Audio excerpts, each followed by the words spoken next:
Welcome to the MMA Roadshow, episode number 564. My name is John Morgan, and Cold Coffee is with me. And Cold Coffee, we're back, baby. We're back. It felt like old times, bro. Oh, yes. Definitely. It felt like old times. We are back. We just left the UFC Apex. Yeah. The UFC Performance Institute. And in fact, it's not the UFC Apex anymore. It's the Meta Apex. Which, by the way, which was across the street from where we worked. Across the street. I'm gonna jump into that real quick. The Meta Apex is a terrible name. It's I feel like we are probably the only two people in the world. I was like, get ready for me to defend it. Get ready for me to defend it. I feel like we're the only two in the world that homer for the Apex. Yeah. And I'm a fan of the Apex, and I am actually really excited to see coming up next week with all that's going on. We're going to be at the Apex a whole lot. We're going to get to see some of the new construction that's done. There's still more stuff to be done. In fact, a lot of the stuff, of course, that was announced in the Meta deal isn't done yet, so all that's to be added. But from my understanding, the kind of the interior of it is supposed to look like what it's supposed to look like now at this point. So I hope so. So does that mean the seats are in? That's what I heard. Interesting. I heard it's supposed, by the time we get there next week, I heard it's supposed to look like it is going to. No, I hope so. There's still more construction to be done with this whole. So anyway, I applaud them for the naming. That's good. The partnership should be cool. Like, I know you're a tech guy. You know, like all the tech stuff and everything. Zuck better have read my text. Zuck, can we get some hard lines in the media room? Some meta hard lines. You can call them meta hard lines too. Meta hard lines. Meta hard lines. I will gladly take a meta hard line. 100%. This Meta stream is brought to you by Meta. Like we can start off every stream. So I agree. So anyway. I think it's cool. I'm anxious to see what they do. They're talking about like VR stuff and whatever. So that'll be fun to see how that's all incorporated. But Meta Apex, come on, bro. Like that is there anything more like Gen Z millennial? I feel like it was if you ran through an AI filter. It's better than Facebook Apex. Well, that is true. I at least went with a new name. I mean, it's all right. Well, for me, when I consider the Apex, even though it is a business office, and while there are people upstairs, they have transformed it into a venue. Correct. Is it the finished form of the venue? Not yet. Not yet. So it's kind of interesting that we have an unfinished thing. But I guess, when they built the T-Mobile Arena, I believe the arena was dubbed or going to be dubbed T-Mobile before it was finished. Correct. But it's kind of weird to hear naming on a place before it's really fully finished. But it has been an active venue for now 5 years, 4 or 5 years, open in 2019, right before all the so you chaos got to figure, okay, well, it is an active venue, so for the fact of, even outside of all this new technology things and things that are going to maybe come into, maybe it's more forward facing to the fans and they can get more involved. It was already for me a necessary, I guess, evil. It kept things going. It was a nice venue. It's working. It's doing stuff. So the fact that he's naming it doesn't change anything for me in the fact that it was already a space that was putting on events, doing whatever. But now you found a way to make somebody rename it and pay you money for it for a 5-year deal. Solid business. Why not? Oh, of course. The Apex was built to have money and do other things. And I know everybody's like, oh, we're never going to get rid of the Apex. This is not about Meta. It's just you were never going to get rid of the Apex. Right. It's not like they're just like they were like, oh, hey, Meta Apex is going to make sure that UFC events. The Apex has been built for other events, other things. And now Facebook is getting behind that and says, hey, we want to throw some money in there. We want to help do some other stuff. We want to have all these people. Since now it's going to be more of a legit venue that actual crowds are going to be able to come. And who knows what other type of events that can go. They've done comedy shows in there. They've done concerts in there. They've done skateboarding stuff. All that sort of stuff works with the audience that interacts with Meta. So it's a good thing. Yeah, look, it doesn't mean that they're going to never have a UFC event or get fully away from it. They were never going to do that. They were never going to do that in the first place. So people, I feel like everybody saw saying, that. Oh, now we're stuck with the Apex. No, you were stuck with the Apex. You were stuck with it regardless. No, and by the way, I'll read from the official release here. And I love this too. Beginning this year, for the first time, tickets for all Meta Apex events will be made available to the general public for purchase, which we've always said that's a good thing. In addition, the arena is undergoing renovations that will include expanded seating that can accommodate up to 1,000 attendees, enhanced, and I know this is your favorite part, consumer-friendly food, beverage, and merchandise concessions. I hope they don't start giving us like meal tickets. Meal tickets. Oh, like that. That's one. I can easily see them saying like, we could get away, with the cost that they're paying for some of the stuff. I can see where they're like, let's do it. Now, Granted, this is some serious first world problems. This is first world problem. But every time we're at Madison Square Garden and we have to go like, here's your meal tickets, go to the concession stand. It's a pain in the butt. It's a pain in the butt. And people say, well, what do you mean it's a pain in the butt? Normally we work in, at least I personally work in the bowels of these venues. Yes. So if I have to make my way upstairs and then stand in line with all the customers that have nothing else to do except for just take their time and go back to their seats, it's hard. And it really, there's times where just like you just give up. You're like, you I'm not going to do it. Carry all your stuff down the stairs. It's just not as, you deal with it. Like, yes, you're getting fed. Suck it up, boy. You don't have to take your sack lunch to the MSG, which they wouldn't let me bring in anyways. It is what it is. But yeah, no, I've already said to myself, I'm going to buy something from it. I'm going to buy a hot dog or something from the thing just to do it. I've literally watched it go from piles of, from concrete and working like asphalt to dirt that started taking shape to now what we see and actually have a staff in there and to have it be like a proper concession stand. Yes, there's part of me that's just like, fuck yes, I've seen this going. Like, I want to have that. I need closure. I need to have part of that to say, all right, man, I saw all this go. But yeah, that being said, I hope they don't start just giving us meal tickets because then it's just going to be like, please don't make me have to eat hot dogs every night when I go cover an event. We used to have to get to the food trucks. Remember the food trucks that would come by? Yep. But all right, so I'm excited. It's a silly thing to gripe about. It's a really silly thing to gripe about. But I'm with you. And I do think this is going to address a lot of people's concerns of like, hey, the people that do hate the fact that there's no fans and there's no volume and there's no feel. They can't enjoy the fight without hearing other people say that, But also still love Dana White's Contender Series. But but yes, I think it will fix that. So I am excited for that. But all right, now that we've said all that, and I'm in agreement with you that yes, this is a good thing. Yeah. It's not a bad thing. It's a beneficial thing. It's good. But come on, Meta Apex. Yeah, it's a silly name. I mean, if you got a billionaire, a crazy amount of billionaire that. If that's what it takes for a company to, do it, I think a lot of people might look at and say T-Mobile Arena. Like, bro, when you think of any sponsorship name, nobody's really fully happy with Allegiant Stadium. I mean, I guess I am very used to UFC Apex. Yeah, I guess I'm just very. I mean, I have no problem with like consumer products being on stadiums. Yeah. Like I'm used to that. I mean, I'm from Dallas, American Airlines Center. Yeah. Whatever. I'm used to it. It's just the two words Meta and Apex together just sound weird. Yeah, and that it's not the most pleasing, It makes me feel old. Yeah, and at the end of the day, they were already getting enough money for the Paramount stuff to go towards fighters and stuff like that. But we're seeing, we're not seeing how much of that's going to go to the fighters. But a lot of people might say, oh, hey, now Meta's bought the naming. That's more money to go towards the fighters. We'll see. No, I mean, like this is a business cost. Could they, at the grand scheme of things, yes, it is more money in the pool of money that they have that they could send to fighters, send to staff, hire new people, expand, build another PI, all the other kind of things. Just because Meta's going in there, there's no guarantee and there's no, thought that it, but it never even crossed my mind that this is something that's going to make more money for the fighters. For me, it's just a cost of having a venue. You're getting some return on your investment for what they put into that building. It costs a lot of money to operate. Yes. And I think anybody that builds a venue somewhere, unless they're just like, no, I'm not going to take my name off the building, and you build something and somebody says, well, I have a lot of cash I want to throw towards your way. Can I put my name on it? I'll call you whatever and you want. And it's still, true. Most people call it the Apex. Yep. Anyways. It'll still be the Apex. It's still the Apex. Yeah. Now it's just going to be Meta's Apex. Yep. But it's still UFC's Apex. So it is what it is. I mean, I am anxious to see what kind of tech stuff they put in there. I mean, obviously, with it being such an official, just hard lines. Give me the hard lines. I mean, with it being like an official partnership and that sort of thing, because it is one thing if it's just naming rights and you're like, Allegiant Stadium. They don't do anything that has to do with free flights on Allegiant or Yeah. anything. You know what I mean? But like this is a real partnership, so I am anxious to see what they do. I guess that kind of bleeds into like Paramount. I just happened to be fooling around the other day, and I was going through the thing, and I saw like they've got a multicam option. We'll see what that's about. Yeah.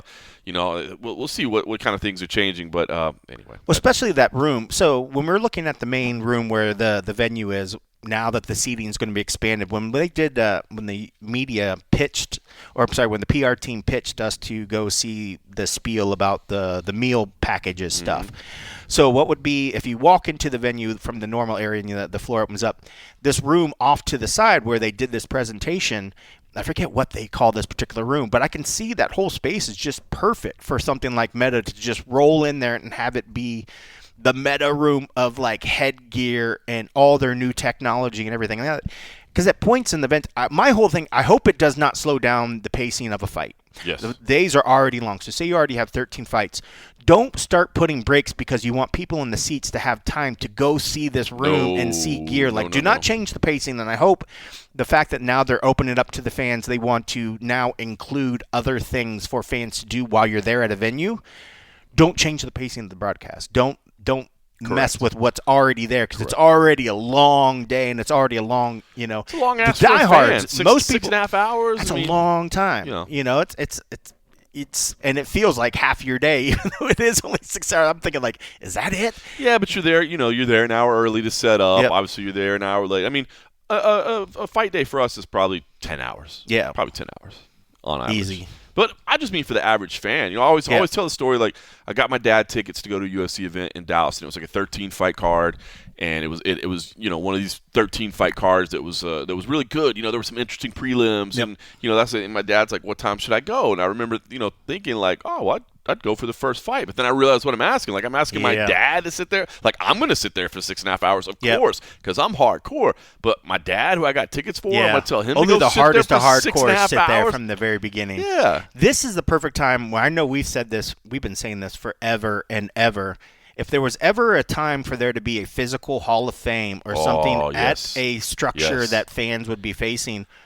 This is what they should have built into the thing, because if you show up early, say the doors or whatever, and everybody's standing outside, hey, how about we go send you through the Hall of Fame and you could buy gear and merchandise and all this stuff while you're waiting.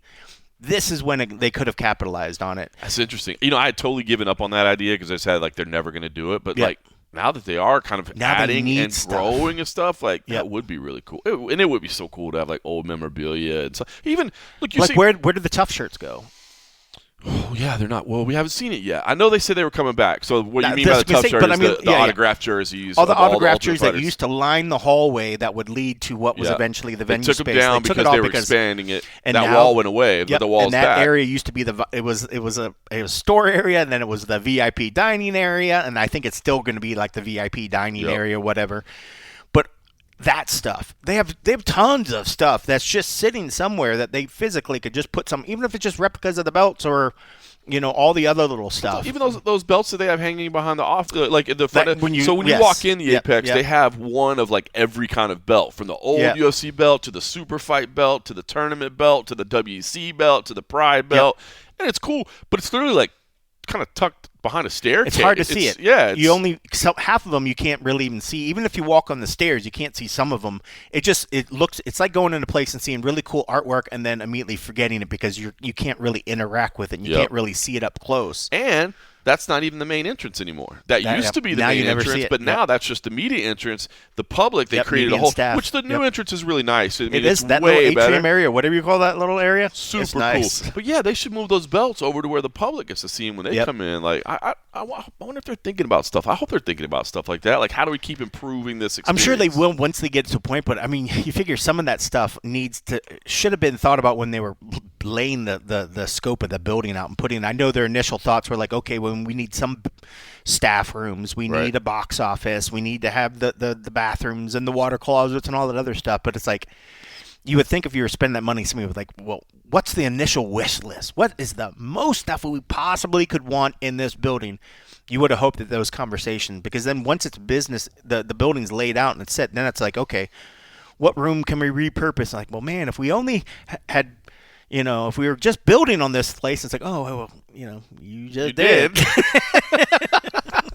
You kind of did, Kinda and it took years. went down that road. So, I hope so. I mean, I haven't But seen. hey, let's flip side. Had they taken that extra time, maybe it wouldn't have been open by the time the pandemic rolled through, and we would have been stuck without a place for fights. True. I don't know. True. And I still kind of want to see that back room. I know the back room has already been kind of cut into, and some rooms have taken shape. But the very furthest back, where we at one point when we couldn't use the tent out back in the COVID time, they brought us inside. Yep.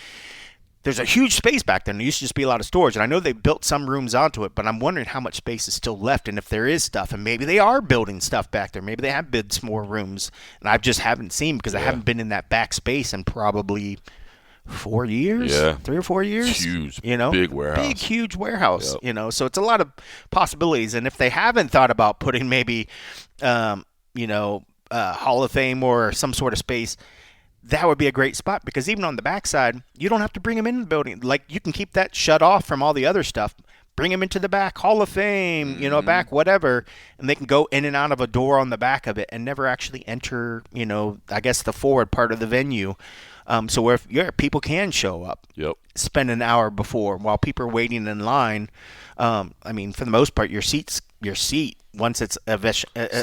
General admission or anything. I don't think. And you know that even if you're not the first in line waiting, go spend some time, go see some of this other stuff, spend some of the money, and get some of these things. Forrest Griffin guaranteed will be hanging around somewhere in there. 100%. That dude. Which we can lead into today, Forrest Griffin having to adjust the sound. I didn't mean to go down that whole rabbit hole, but I am. Look, it is a big story, I think, of 2026 is what the Apex is going to look like and how it's going to change. Do people's perception change? It's going to be a host of Zuffa Boxing, which I'm assuming first Zuffa Boxing, you'll go to that one? Yeah.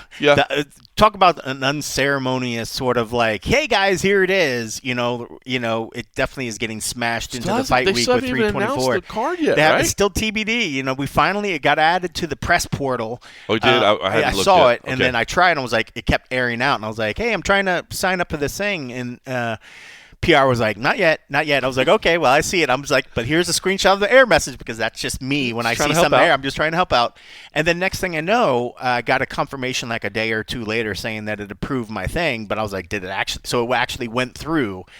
So maybe the error message is just the generic when it's like, yeah, you can do it, but we're not accepting them, or something. I don't know. So hopefully my thing is there. So you're going to go check that out. So I will be there for the first one. Probably, at least the first one. I don't think we'll cover all, I mean, if I'm in town and not doing anything, I'll do it. But there's some like the one right after that, I'll be out of town for that one, so I'll miss that one. That's like on the 1st or something like that. But yeah, I mean, it's coming. It's coming pretty quick. I mean, because you're starting to see this stuff. If you pay attention to because we often bring up the NSAC, the Nevada State Athletic Commissions, when they put out their 3 or 4 dates. There's like 3 or 4 dates already on there, March, right there. And luckily they put some of the other UFC events. So as we joke, hopefully those get approved. Because I saw there was a permit request from the UFC to put on some of these events.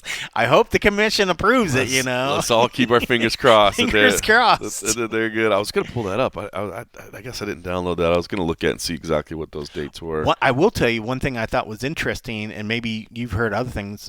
So the past 2 commission hearings, we've been watching this Bulgarian thing go through, and everything's been pushed on, and continuance.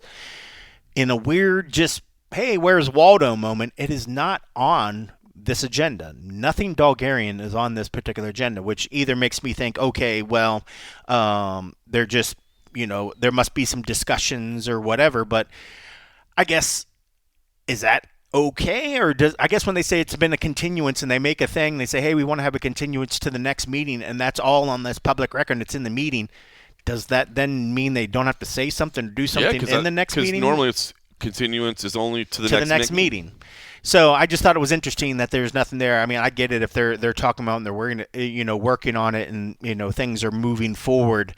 But once you establish that, I just thought the legal. I guess it's not a legal hearing. It's not a whatever. So maybe that's the loopholes that it's not actually court or whatever.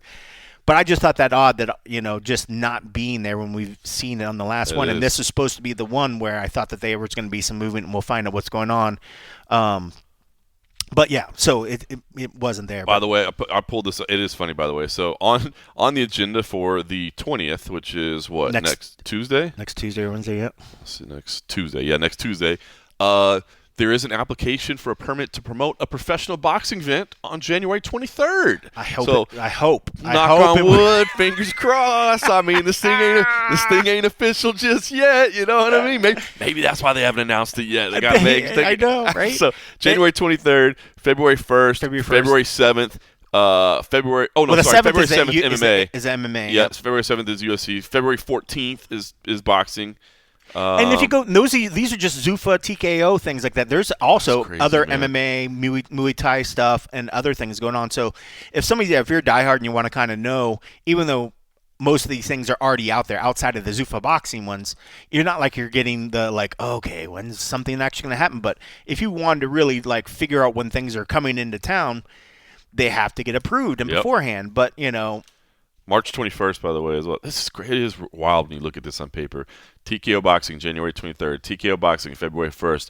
Zuffa, UFC, February 7th. TKO Boxing, February 14th. Scheifele LLC, which is Power Slap, March 6th. Zuffa, UFC, March 7th. There's Tough Enough in there, our old friends at Tough Enough, March 13th. Zuffa, UFC, March 14th.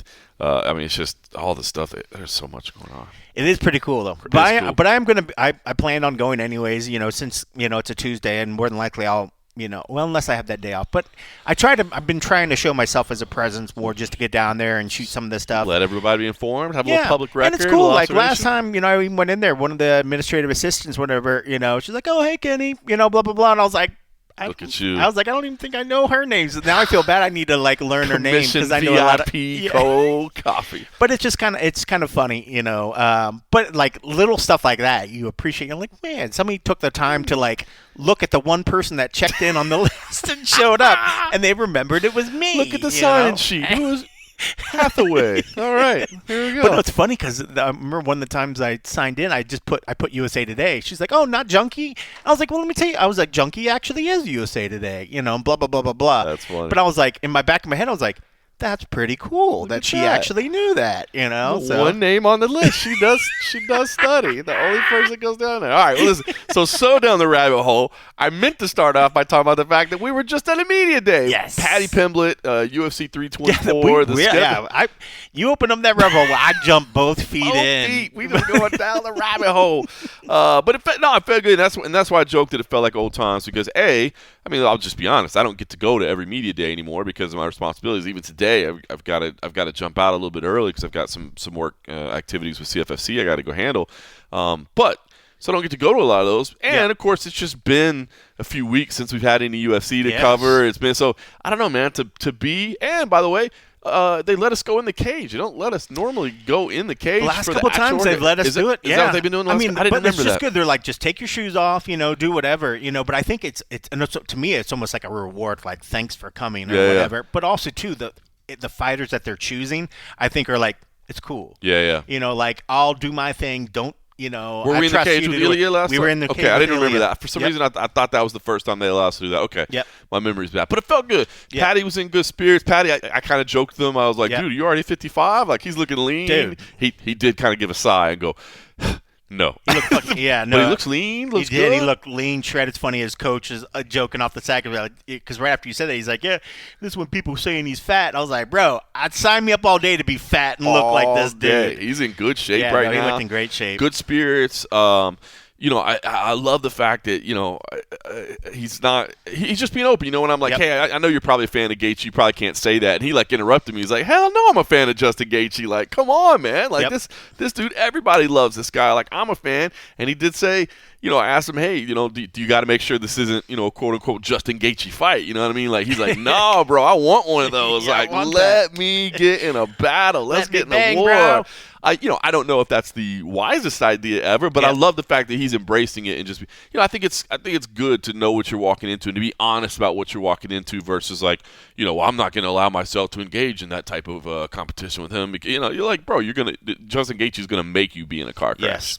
So 100%, and he's embracing it, and it's funny because like you immediately say that, and then I think people are going to try to then start looking at footage. Well, how does his hands look? How do his hands look? most fighters aren't going to go in there trying to give us like a Tony Ferguson workout or Diego Sanchez or somebody that's going to go whatever. Legends. They're just going to give you a little bit of something. But I looking at his shape, looking at his mindset, looking how relaxed, knowing that we're a week out from action, I'm excited. I am too. I am excited, and you know what you're going to get in this fight. I think if people think that Paddy doesn't want to stand there and point down to the ground and do all those other sort of things, I don't know if Gaethje's going to be quick to kind of jump into that sort of thing anymore. But not falling for that one again. Not again. But I was excited. I was excited to see it, and man, I believe when he was talking about talking about Justin's wrestling and his grappling. Paddy's got great ground skills, and just seeing some of the stuff that we were seeing today, the transitions, just flow rolls, but those transitions were. I mean, literally from submission to submission to submission. It's funny. I saw you editing your video for MMA Junkie, and part of it was the same clip that I tweeted out, which is the only clip I tweeted. That was great. He's just kind of defending the single, jumps the flying triangle before he locks it in, throws a few elbows. I mean, it's just. But even before that, I think it was right before that or right after that, he went through a sequence of literally just from like submission to submission to submission to submission. It was like 5-6 different. Which is one of the coolest things about open workout that I think why fans loved it, and I think even us. It's one thing when you see fighters really sort of like working out, and you just happen to feel like you're peeking into the mindset and you're seeing a little something. But when you see somebody at this high level flowing and working through these transitions and just jumping and stuff, you almost feel like you get to see a glimpse into their creativity and how they interact with some of these scenarios. Granted, yes, it's not fight speed, it's not whatever, but still, yes, that single leg jumping up into the flying triangle and stuff like it was just so fluid that you're like, yeah, that wasn't his first time trying that one. Yeah, right. He's done that. Like he's drilled that probably hundreds, if not thousands of times. And it's just so cool to be able to see these sort of things and just you see the difference. You see the levels. When people say there's levels to this game, there really, really is. And these open workouts, you see, depending on every guy that goes in there or gal, they're not giving you everything. But if you know what you're paying attention to and know what to look for, you can see the flow. You can see how their brains work in this thing. You can see how comfortable they are with their weight. You can see all these little nuances. And I left there today thinking like, Paddy's in incredible shape. Agreed. Like, as much as I love Gaethje, after watching Paddy and seeing how things have went, I mean, if you had to, knife to my head, who I'm leaning right now after today, it's Paddy. He looks good, man. He looks good. Mentally, he's in a good place. Physically, he's in a good place. And you're right, man. I had a lot of fun at the open workout day. I was thinking, I was like, man, I wonder if Paramount will want them to do more of this stuff, or maybe just the UFC itself. But I guess I have to remind myself too, we are still 1 week ahead of fight week, because the athletes on fight week kind of don't like it, because I remember Dan Henderson was one that just refused to do it. Like he would just come, TJ Dillashaw I think was somebody that wouldn't do it, but like he'd come and just like sign autographs or take pictures or whatever, still try to interact with the fans. Weight cut guys and guys that are already on weight guys are very, very different. And Paddy 7 days from now will be, I'm sure, in a lot different. Although I will say again, he did look like he's really not good. that far off. I didn't ask him exactly where he was. But he doesn't look that far off. He still looked like he was getting nutrition and food and stuff like that, and he hasn't started he's pulling back. You could definitely tell, because you're not going to have the abs that he was showing today. But he carries a lot of weight going into those things. So, I mean, his eyes are still full. You're not seeing the bags under the eyes. You don't see those typical sort of like weight loss things. But, no, I feel good about it. But, I mean, like, Paddy's kind of always been that guy that I think a lot of us, I'm over, like, doubting, as big as we've seen and how much we've seen him cut, to see him a week out looking how he looks today. I'm like, I have no worries at all that there's going to be any sort of issue. No, I don't either. But yeah, he's focused in, man. It was fun. It was really good.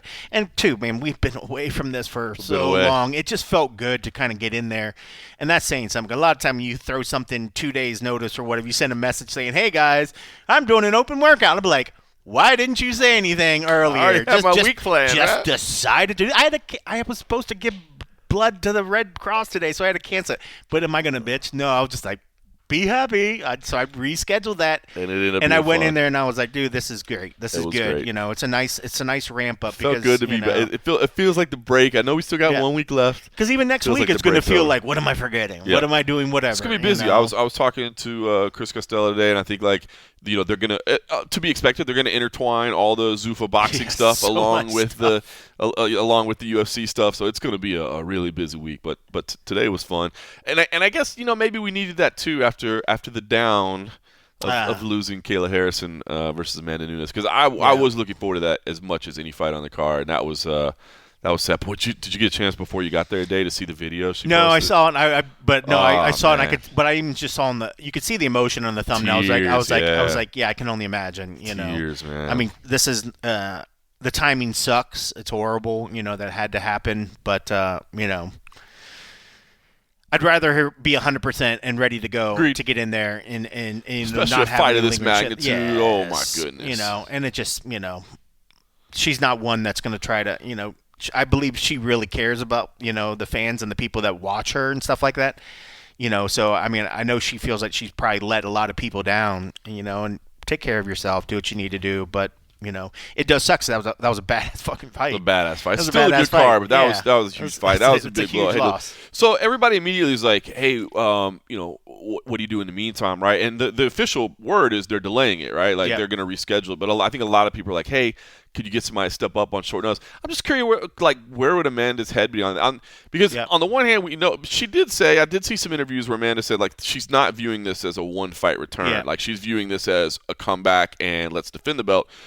So on the one hand, I would be like, well, she probably doesn't want to fight anybody but Kayla, but it does sound like she does. So I wonder if again, the official messaging seems to be it's not happening. But I wonder if even if they had lined somebody up, which, by the way, I know some people came out and said, I'd fight, but I don't know if you really want to fight Amanda Nunes on a week's notice. But I wonder if Amanda would even entertain it, or if she's just like, nope, let's. I mean, you're talking about there's a lot of fighters when we're like, man, you have a lot to lose should you lose, At this point, I mean, Amanda Nunes is Amanda Nunes. Everybody besides Kayla is kind of like a warm-up fight for her. Yep. But I say that with a lot of respect to the Amanda that we remember. Yeah. We haven't seen the Amanda 2.5 as years. of right now. 2.5 years. But knowing Amanda and how good that she is, and she literally left at the top of the game. It wasn't like she had degraded any. Right. She went to go actually have her life and enjoy herself and be a Made mother. A lot for of money. while. Wanted to Made be a lot family. of money. Just take some time off, but. It is a lot of pressure. It is a lot of whatever. I would say just hang tight, But if she's itching to get in there, and maybe if it's an actual money thing that she needed the fight, then do what you got to do. I mean, it's just if people are happy with it. I'm happy to see Amanda fight anybody. Yeah. Just because I want to see her fight. You got people wanting to step into the MMA cage to fight and do stuff, which is kind of crazy and whatever. I think there's plenty of people that if they're willing to step up, but. I'm gonna pick Amanda if that happens, but I pick I'd be Amanda fine. against anybody but Kayla. I Except was for picking Kayla in the fight, and a lot of people say, dude, Kayla's gonna get destroyed. And man, that's just silly. I just don't see it, man. I like Kayla, but have you not been watching Kayla and all of her fights recently? Like maybe the Kayla that started. Even then, Kayla that started MMA wasn't the same. Right. She's not the same as somebody just coming into the game. And now Kayla is a proper fighter that has a hell of a lot of experience and actually has the UFC belt. If you think that she's not capable of doing that to Amanda, I mean, you're just silly. Yep. And this is an Amanda that's been away from the game. I mean, it's still Amanda Nunes. Listen, and I'll say it right now. I would pick Amanda Nunes against any other woman on earth. Period. Yeah. Any other woman on earth other than Kayla. I just like Kayla in that matchup, but that's why it was so exciting. So I have no problem if it waits. Like Amanda, wait, sit back. But if you need money, then fight, and I'll watch you fight. The good news is, I guess, from a UFC perspective, obviously they're hurt and they're upset and they're going to be disappointed. Obviously, they have the utmost respect for Kayla. They have the utmost respect for Amanda, so they're not pissed. But it does have to be nice for them to go whew. We ain't got to worry about pay-per-view buys. You know what I mean? They still want to deliver a big number. They still want to deliver big interest. Don't have to give any money back. Yeah, but they did do the work. Yeah. I mean, they've been promoting it. To lose something this close to an event, you do feel like you lost a lot of work and a lot of hype. But the event's still a solid event. It is what it is. But I would preserve the fight. Kayla Mann at the White House. Oh boy, got to, right? Got to. I mean, if 6 months is enough time, I don't know. Yeah. Neck injury. I mean, if you're going to try to bring Connor out for fucking Chandler and that's making waves or whatever. Okay. So Dana, bring this one. So Dana, footage came out, and I don't know when the interview was. I don't know if it's this recent kind of interview cycle that he's been on, but he told Complex that he's not interested in Connor versus Chandler at the White House. You take him at his word? I would hope so, just for the fact that we've seen this fall apart so many times. You can't put on the card and have Connor go out and be a jackass somewhere and get himself in trouble and then have to get pulled from the card. So you don't think Conor ends up on that card? Would I like to see it? Sure, but no, I don't think it's realistic. Wow. I mean, I think unless Trump's like, no, he has to be on my card. Well, and I just thought this was going to be the perfect storm, basically, right? Because I know Conor. It's the only thing that would make the fight happen. Well, and I think Conor would want to. It's not that Conor wants to fight Chandler. Conor wants to fight on the White House card. Exactly. And because he's not coming back for a title. Like, Conor wants to come back and fight for a title. That ain't happening. That's not happening. So if you're stuck there, like, he's got a wife now. He's got to support. He's struggling now. Now the family, yeah, he's got to pay for that wife. Now it's all official and everything. It's like, oh gosh, so now how am I pay the bills? But I thought the White House would be the perfect storm for him to be like, okay, it's not for a title. It's not what I want. If it doesn't happen in the White House, he doesn't come back. And I was already at the point where I didn't think he was going to come back. I agree. So if they could make it happen, I'm just at this point of like, how many times have we been hearing it? So I at this point, there's a great chance if it's ever going to happen, that's the only card that will ever happen. But do I realistically think? I think you're right on that. I don't think so, but it's either this or nothing. He's never going to come back if it's not this. Because he just wants to be on the card, the one card. This is like, I think people, even when they said the Sphere was a one-off, people believe that it could happen again. Right. Deep down inside, they think it's still a possibility. Folks, this is going to legit be a one and done. This is not coming back. Never happening again. This is never going to happen again. Sphere could happen again. Could. White House will not happen again. Correct. So every fighter that wants to ever make a comeback and do whatever, that John Jones, everybody's clamoring for this one. So would I be into watching it? Sure, of course. I'd love to see what Conor fight, regardless of whatever. But do I think it's going to happen? Probably not. But if it doesn't happen, it'll never happen. He'll never come back. I'm with you on that one. And, man, maybe I'm just being optimistic. Like I have been in the feeling that it does happen at the White House. But then again, I've been the one that's like, Conor's gonna come back. He's gonna come back. And when everybody's like, bro, he ain't fighting again. If he comes down on whatever number he's trying to get from this, you could talk things. Money makes things happen, and I think Conor's either saying like, it's the biggest card of the year, Dana. I could do this for you, but I want $100 million. And the UFC might be like, yeah, we don't really care to have you on the card for that much. So if it's a money thing, I think that they can make things happen. But if Conor really wants to fight, say, I want to fight so much, Dana, I don't even care if you pay me. I don't need to get paid for it. I'll fight on that card. Then yes, Conor, you would probably fight on that card. But I bet it's a money thing that he wants whatever. That is crazy. But then you got to start. Oh, that's such a weird negotiation. But would I be sad if it's right? not there? Knowing what lineup, it's going to be a crazy lineup. Do I care that if Conor versus Chandler isn't on the card? Not at all. I'm still going to be there and be happy to watch the fight. It does nothing for me. But if it's on the card, I'm like, wow. You agree. Consider me shocked. If it doesn't happen, it's not like the card takes hit. Like, oh, this was great, but we didn't get Conor. Like, it's such a weird negotiating position too, though, because like Conor knows what fee he commands, right? Yes. And that's fair. That's fair. You know your value. That's what you're supposed to do. Know your value. But I agree with you. Like, is making sure you get your value versus ending up with zero really worth it? You know what I mean? That's what I think it comes down to. Like. You want to be on that card. I think you can make it really happen. I do too. Keep your nose clean and tell Dana, make a number that makes sense for you, and I'll say yes to it. Yep. Whatever that number is. And then I guarantee he would be on the card. $100 million. But he would say that, but Dana would not say that. Dana would not say that, absolutely not. No, I did. But even if Dana said, I think that's a wonderful sentiment, I will give you $10 million. Nothing wrong with that. That's getting a cheap offer. I mean, cheap value for what they're getting from it. Yep. But that's also like, you're fighting on a once-in-a-lifetime card, and I'm giving you millions. Yep. Is that good enough? You want to be there? Show me something, Nobody else in the card's getting any kind of crazy fucking money. No. I guarantee. Nobody. This card, as many other costs and the other things, the UFC is going to be paying out the butthole to make this happen. Just the operating costs. Just the operating costs and the logistics and other stuff. Yeah. They should be. Will Trump and will us end up taking some extra stuff on the security? Probably. But you go to any other venue, any in the world, it's on the promoter to pay for the security and the other stuff. Are they going to be doing, all Absolutely the extra not. security? No. Absolutely not. But will they maybe have some things that not be, written out or whatever? They're going to be paying a lot to make this happen, They are.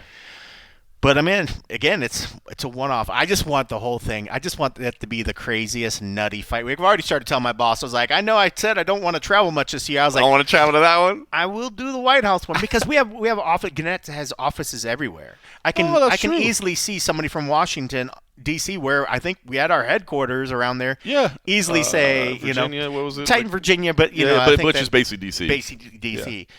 I guarantee everyone's be like, hey.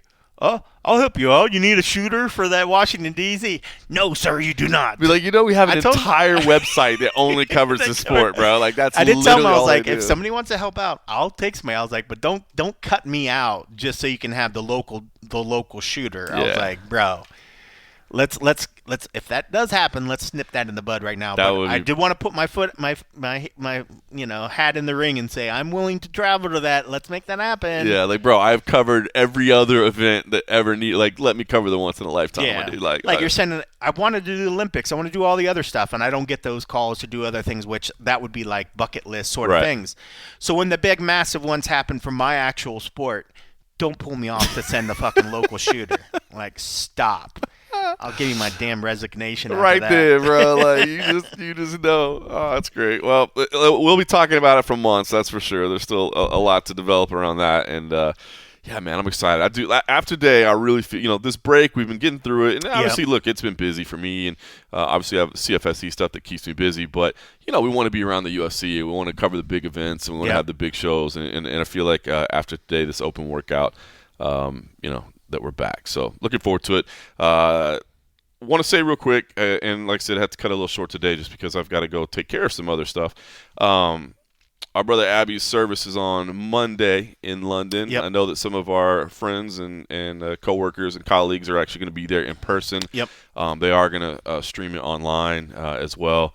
We'll put the link in the description if anybody wants to be able to observe and to pay their respects. It's at 11:30 a.m. their time. So do the math. UK I know. time. I will tell you what it looks like here. That'd be 3:30 in the a.m. for Pacific time. So wherever you are in the world, according to that or whatever. I had Abby on my mind yesterday, and I posted it in a private message, so I know you're aware of this already. But I met somebody yesterday, and they were super cool. They helped me out with something I was working on. Long story, but just super nice. Kind of went out of their way, and they were very, very kind and nice to me and everything. And obviously, I made them aware of how appreciative I was at the time. But I got home that night, and I was just thinking of Abby, and I sent another text message just to this person and say, hey, man, thanks again for your time today, man. I really appreciate what you did and your help. And it just made me – normally, I'll be honest with you, as a person, I don't normally do that stuff. And it's not because I don't feel appreciative, but it's just like, man, why do they want to hear – let them enjoy their time at home. What do they want to hear from me? You know what I mean? And you already did it once during the day. Yeah. So, but it's to take that extra effort to make sure you nailed it home. I did. That's what Abby represented. He would send those messages, those thoughts, and that's those stories that you hear over and over. And, so I was just thinking of him, man. It was in my heart, and I had to send that message to just be like, hey, a little extra love, a little extra appreciation. Yeah. You're seen, you're appreciated. You know what I mean? Yep. And it was definitely my brother Abby that was weighing on my heart that caused me to do that. So look at you, miss that guy. But I thought about it. I was like, you know what, man. And I'm not gonna try to get emotional now. We've had a lot of emotions already, but you can't make sense of it. There is no making sense of it, right? There's zero making sense of it. But if you can make sure that he lives on in a way like that, you know what I mean? Let that spirit that he put in the world, don't let it stop with him. You know what I mean? Do it for that. We can get choked up here, but I can't remember if we had talked by last time or if it happened afterward about how now he lives on the junkie site. Maybe I know I put it after we got off the air. Yes, so now you can go to MMA Junkie. You'll see an AS and you see the in a blue heart or whatever. That's dedicated to Abby. Cool. Yeah, so that's one of the things that they wanted to show, that he's always a part of the site or whatever. So I hope it stays there in some sort of fashion. But yes, I couldn't remember if we talked about. I don't think we did talk about it on air, and I did think that was a nice touch. Yeah, it was very, very cool. Very cool of you guys to do that. So anyway, all right. Listen, hope everybody's enjoyed the off season, and maybe it's the last weekend of kind of chilling. We're gonna get back into it, hot and heavy. It's coming, and then it's coming nonstop every week. I know we have Valentine's Day weekend off. I believe. Do we? Well, we don't. We don't. Because you know what you do on Valentine's Day. You go see chicks in lingerie, baby. That's right. LFC on Valentine's Day. Stay tuned. Little lingerie fighting championships. I always love that. Because I think that's the second time we've done one live on Valentine's Day. And that's why it's funny, because I was like, I hope there's no UFC. I was like, cool, there's no UFC. And then they're like, oh, there's Zuffa Boxing. I was like, well, I ain't doing that one. Not doing that one. We got to be on the call for LFC. But yeah, it's always funny. Like for my wife, obviously, it's like, well, won't be with you on Valentine's Day. I'm going to see chicks in lingerie. See you. In fact, that one time, I think we were at the strip club, and she had to come. Yes. She had to come bring me my car because the battery in my car key died, and she had to bring me the backup. So my wife had to come visit me at the strip club on Valentine's Day. We've done 2 LFC events, because remember there was one, I think, where Abby was there. Did Abby and Charlotte there, where we were up on the top of that strip club? Were they with us then? I want to say, I feel like Abby and Charlotte were there. We've done a couple. Because I know Simon was there. Yep. But I feel like Abby and Charlotte were there. I'd have to reach out to her. I'm like, I have the image in my head. I have it in my head. I feel like they were there for one of them. But yeah, so that's like 2 UFC. I know. The stuff that we get into. All right, well, everybody, enjoy your last off weekend of the year. The rest of the year is going to be super, super busy. I got to run, so let me just say thanks for listening.